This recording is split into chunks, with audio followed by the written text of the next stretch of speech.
Okay, Bismillahirrahmanirrahim. We start with my first lecture. It's This is your first course in surveying, and actually, what is surveying? This surveying you have been doing, since your primary level. It's not unique. At the primary school level, what you were doing is that you have been asked to draw some triangle or some geometric figure, and you take one scale, and you may have a protractor, may have a compass, and you draw that figure. And what is surveying? Surveying is the transfer of the paperwork to the ground. Because as an engineer, you always have a drawing that has got some shapes. A rectangular shape building, maybe a circular shape structure, maybe any the trapezoid. So what in the first instance you have done, you have done it, you have put it on the paper first, and from that paper you go to the ground and try to transfer that geometry onto the ground. This is one survey. Another, the opposite way is also that you have got some measurements like this building. You have got those external measurements. You have come up with this measurements and then you put it on the paper. So it's like this. It's a two-way traffic. Surveying is the art, and it only is the measurement. Surveying is measurement. Engineering surveying, in the perspective of civil or urban engineering or construction engineering, is the art of making measurement.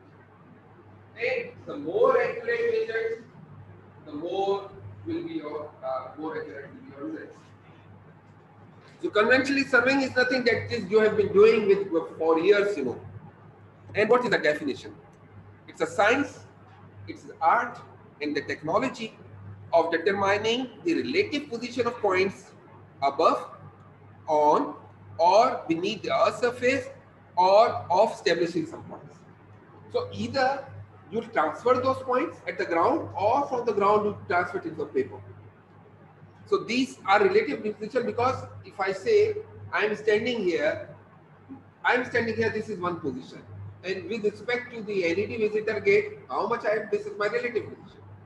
So always we are relative. There is a map of the world, and in that map, the relation to which we are there is Pakistan. Always in Pakistan we are human. Here in Karachi we are at University Road, and University Road we are at NED University. At NED University we are at room number 8. So this is the relative position. We always refer back to that. So if someone wants to find me, he will have to come to NED University. So now, if someone is new, they have to come to Karachi first, then they have to come to University Road, they have to get that. So there are always reference, and these references can be traced back to your original position. So this is what surveying is about. You can be, in underwater, or you can be above the water, or you can be in space. You will be located from your positions, or any structure, for instance. Actually, it's always about measuring the distances and angles, nothing else. Time also is a dimension which we don't measure, in terms of engineering survey. Also, it's also a part, and it is also related. Over the years, whenever the word surveying come, the word geometric also is now become synonym of surveying. And what is geo and what is matics? Geo means earth, matics means measurement of the earth. So this is called geomatics. And this not only measurement is the collection, analysis, and interpretation of the data relating to the geographic or earth surface. There are word what we call geographic information system. This is a wide word nowadays. Without GIS, you have no knowledge, right?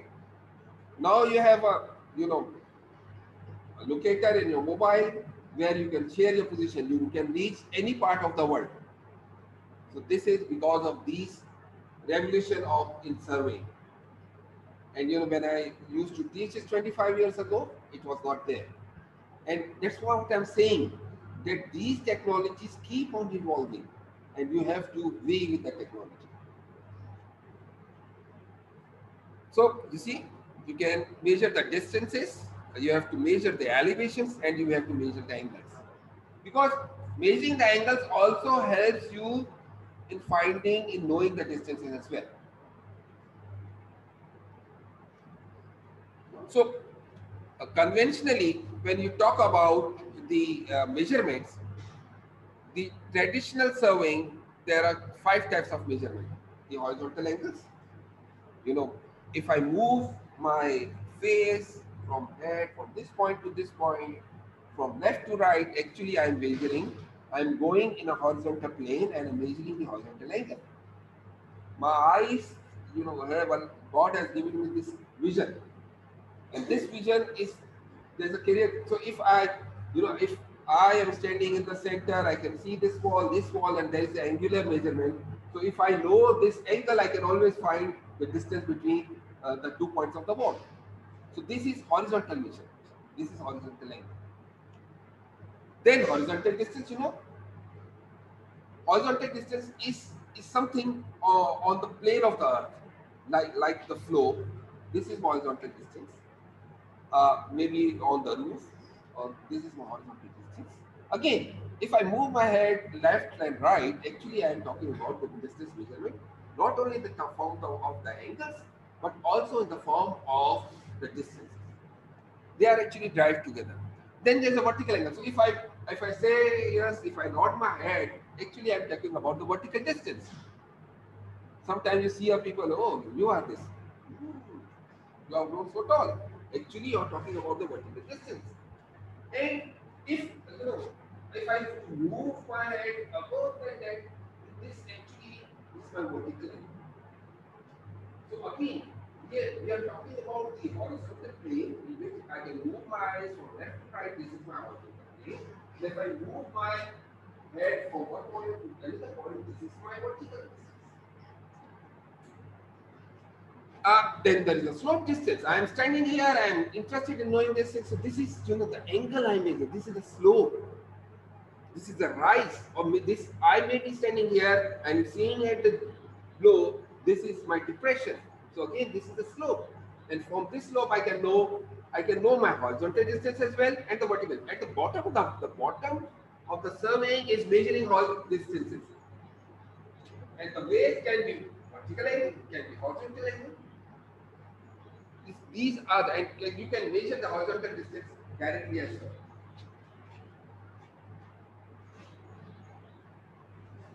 So what are the units of the measurement? It's very important.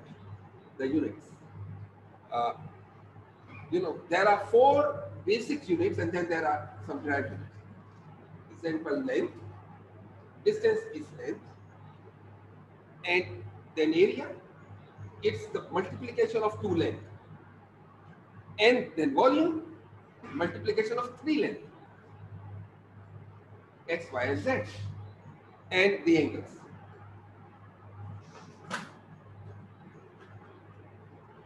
Now, let's go back to our basics. The units are very important because 3 meter and 3 feet means a lot of difference. 3 meter cannot be equal to 3 feet. So there is always a US which says foot, then area, feet multiplied by feet, foot multiplied by foot, square foot, or acres or hectares, so acres actually. And then there is a cubic feet, so one length was only feet. If you're talking about area, feet multiplied by feet. If you're talking about volume, feet multiplied by feet multiplied by foot. So that's cubic feet or cubic yard. And then there's what called angle, sexagesimal. What does this mean? All the values are interpreted in terms of 60s. So 2 degree 20 minutes means actually what? 20 divided by 60, 2, then if I want to write in decimal, 2 degrees 30 minutes 50 seconds, actually 2 degree plus 30 upon 60 plus then plus 50 upon 3600. This will be what we call a sexagesimal, because to convert it to decimal we are using a figure of 60. That's why hexagram means 60, right? That's divided by, and you know, this is something, but it's simply you always know that it's always degree, units, and seconds, irrespective of the. And then SI system, length, meter, area square meter, volume cubic meter. And then again sexagesimal, we can say it's a gradient, or we call as a radian, we call as a degree, minute, second. Basically, the unit of angle measurement is same whether you are talking about in the SI system or the British system. Then let's go on how you measure the distances. Basic odometer, optical range finders, tachymetry, stadia, subtense bar, taping, EDA, electronic distance measurements, satellite systems. Usually, these are the units.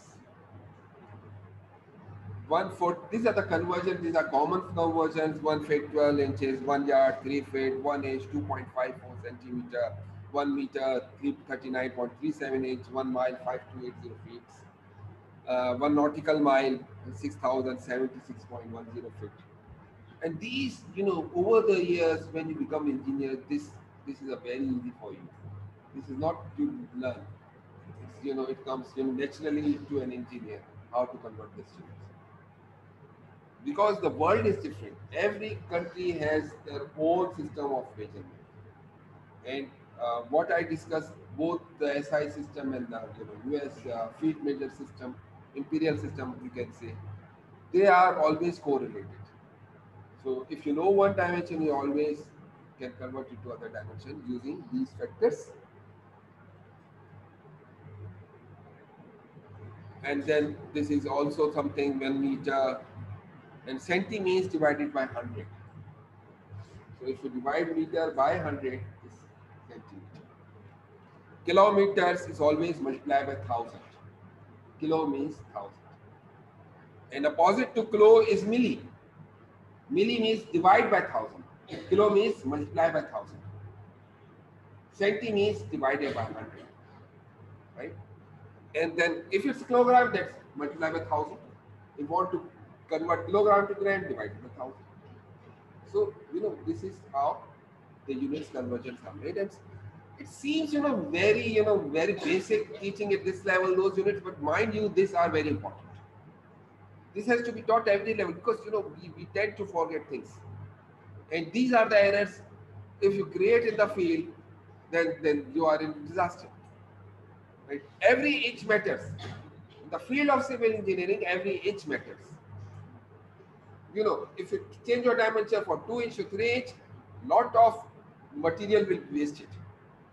And sometimes you come across a structure in which at 2 minutes, 2 inches difference make your door to be broken because the item you are wanting to shift, and it is 2 inches less what it was expected to design. You have to break the structure. So even the inches matters. And there is an acre for 43,560 square feet. Areas is measured in these acres, and there is hectares as well. Now, how you determine the direction is the difference in direction of two lines. One is going that way, the other is that. So then whatever is the difference is the angle. So there are three kinds of horizontal angles: exterior angle to the right, interior angle between, and the deflection angle. That is how much the line is shifted, what we call a deflection angle. So whenever you want to measure an angle, you always need some reference. Then where it is turning to the right, turning to the left, turning above, turning down. The units, as we have discussed, degree, minute, seconds, that what we call sexagesimal system. Circle divided into 360 degrees, degree divided by 60 minutes, each minute divided into 60. You must be wondering, since you may be wondering that you are sitting in a primary class, but for me, you are in primary class. You are primary class of engineering, first year engineering. So I don't take this for granted that you know everything. Even if you know anything, there is always a way to refresh your memories, to go back and see and establish your basics. Start from the basics and then we go for the advanced dimension. Radians, you know that's always 1 upon 2 pi of a circle. One radian is 57 degrees, 17 minutes, 44.8 seconds to be precise. Then the grads, this 1 upon 400 of a circle, 100 gone is 90 degree. This is also called gone, polygon, like that. Now, this is something I skip here. This is some of the homework that I usually want you to do during the class, but for this class, I'm skipping that point. And it's again, just applying the basic units, what we have discussed.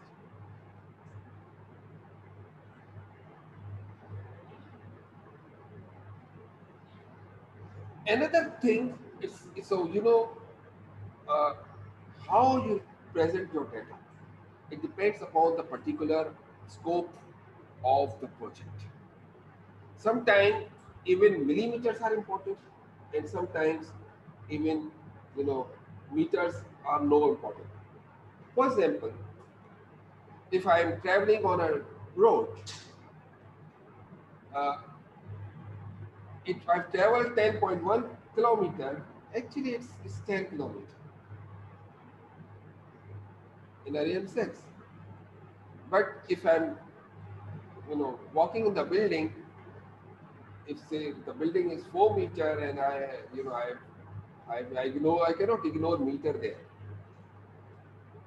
There are instances in which an engineer is been asked to erect some machinery, and the machinery has to be fixed at the places, at the particular. What you do in the foundation, you have a board on the fixed on the ground, and then from the machine you brought it, you use a crane, and then you simply dismount it, and it should match the boards that has been dropped out of the floor now match with the holes that has been provided for fixing the machine. And believe me, a millimeter there matters because you already have fixed the thing. You have brought a crane. You are using responses, but you find that one of the bolt has shifted, say, 5 millimeter from its place. So this machine cannot be fixed there. So for an engineer in surveying, a millimeter is sometimes spotted and sometimes a meter is ignored. So it depends on the person. Sometimes you have to get precise and sometimes you get although engineering is always about precision. How accurately you can do the work. This is the main point in engineering. If you are not precise, you may not be a very qualified engineer. You are qualified all anyhow with a degree you are qualified. The problem is your market value, you cannot have more value of yourself. So if you have to work more, try to be precise, try to be accurate. As the limit you can provide that is allowed to. But at the same time, measure places round off the decimals in such a way that it can be verified. For example, I ask you to measure 5.1234455 meter. Measure. Do I have a scale of that level that I can measure up to 5 places of that? So this sometimes you have to round it off so that it can be verified.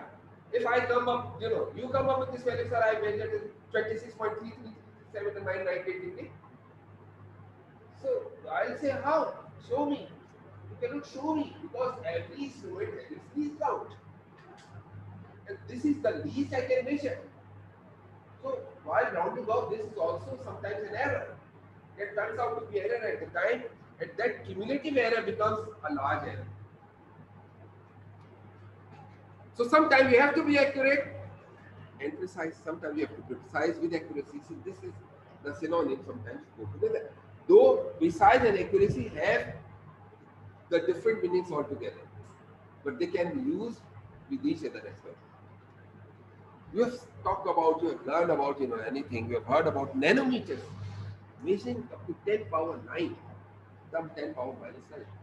That's accuracy you sometimes have to meet. Not in civil engineering, obviously, but sometimes in other parts of the engineering as well. Incidentally, the course taught at this level is for all engineers. Mining engineers sometimes, the mechanical engineer, may not be chemical engineer, but all the others related with construction, urban, all things.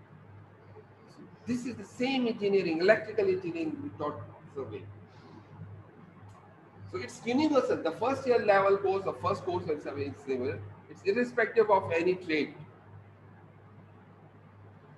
So a distance measured with a tape whose smallest graduation is 0.001 meter and recorded is 73.56 meters.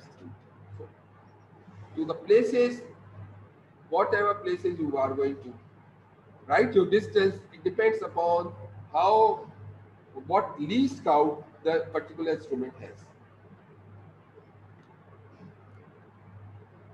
Now, let's see about this cumulative error.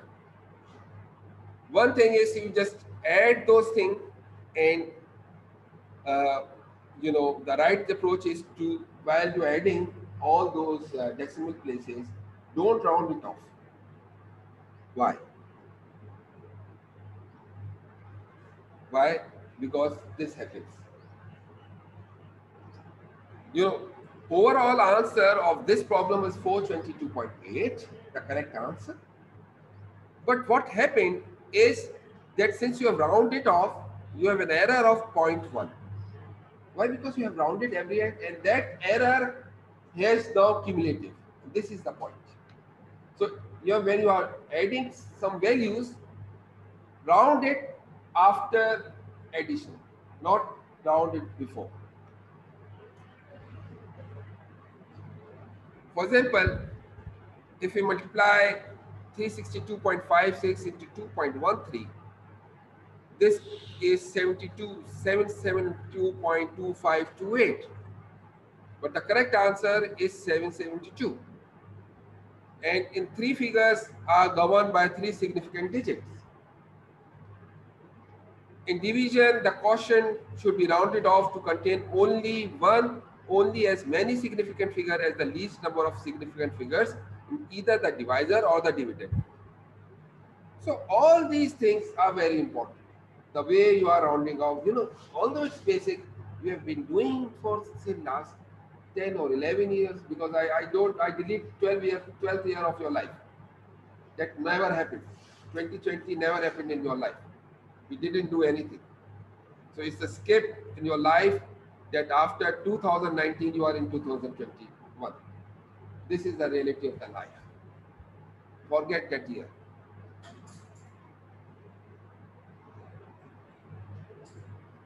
So I stop here, and I'll try to I hope this has been got it.